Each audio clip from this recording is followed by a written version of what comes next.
Wood TV8, Mercantile Bank of Michigan, and Jacobs Financial are proud to support the class of 2020.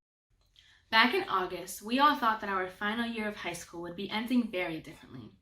We had hoped for a more traditional final months. But unbeknownst to us, the universe had different plans. When Governor Whitmer initially canceled school for 3 weeks, I, like many others, was ecstatic. I thought to myself, finally, a break. But little did we know that it would actually mark the end of our senior year. Once the official executive order came out and declared all K-12 schools were to be shut down for the rest of the year, I began going through a roller coaster of emotions. First came denial. I simply could not believe it. School was canceled for the rest of the year? I mean, we've gone to school under 5 feet of snow. Surely we could continue our education in the midst of an outbreak. I chose to ignore our reality. And then I became angry. I was angry that the class of 2020, a class full of hardworking, strong-willed students, had drawn the short end of the stick. I started pleading with the universe. I would say things like, if we can at least have an in-person graduation, I will never complain about my chores ever again. Clearly, that did not work. And now, every time I do housework, my family knows exactly how I feel. Soon after, I became sad. I thought about all of the memories that would never be created.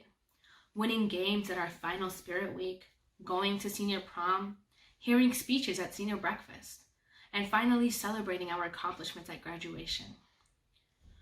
My sadness reached its peak when I put on my cap and gown in my dining room to take a picture for our virtual graduation. But after a long road, I finally came to acceptance. I thought about all of the memories that we had already created. Listening to I Got a Feeling by the Black Eyed Peas at every single school dance without fail. Hearing Mr. Miller go on his third tangent of the day. And our win this year at the annual Senior versus Juniors Powder Buff game. These memories are ours to keep, to treasure for as long as we want. And today, as I read news and watch videos online of how the pandemic has affected the entire world, I am reminded that we are not alone. I see videos of neighbors honking in celebration as graduates walk around taking photos. I see photos of families coming together in honor of their graduates. These small acts of kindness serve to remind us all that nothing can bring down the class of 2020. This pandemic does not invalidate our achievements. We are still graduates. We have done what so many hope to accomplish. We have made it through high school. And that is something that we should be proud of.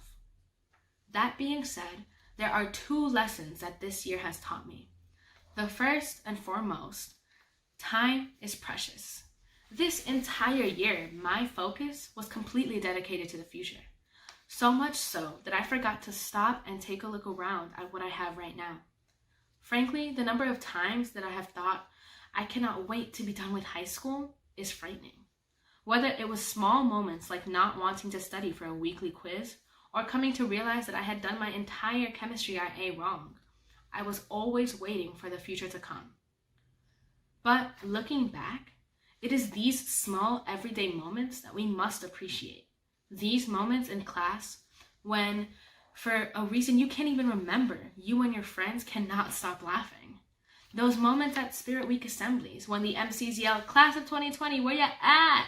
and your entire section of bleachers yells in a display of class pride. Those moments of satisfaction after turning in an assignment that you worked so hard on.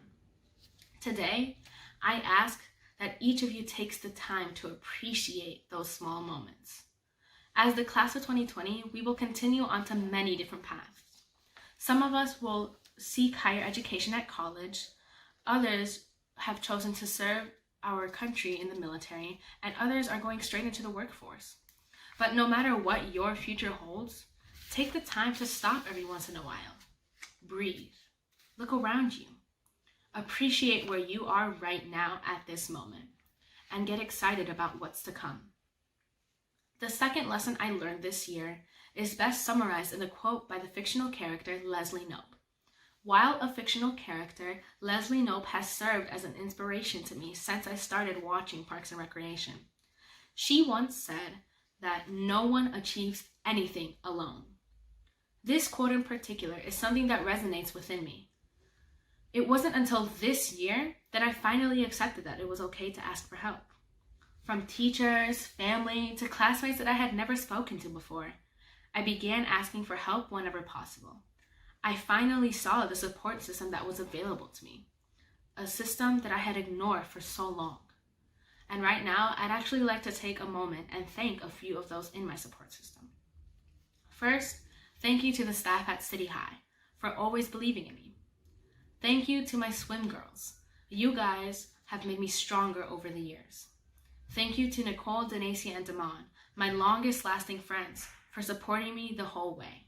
And lastly, thank you to my family. Mami, Papi, I hope that I have made you proud. For the longest time, I thought that I needed to go through life alone. But I have finally learned that this is the farthest thing from the truth. Everyone should have a support system that they can lean on. Without support, we are unable to enjoy our lives to the fullest. Without support, this pandemic would have brought us down. But because we are here for each other, we will come out of this stronger. And I, for one, am excited to see what amazing things my classmates will do in the future. We, the class of 2020, the class with the best year, the class full of inspirational students, the class without a true senior experience, will do great things for the world. Because we are not alone. We have each other. Thank you, and from the bottom of my heart, congratulations.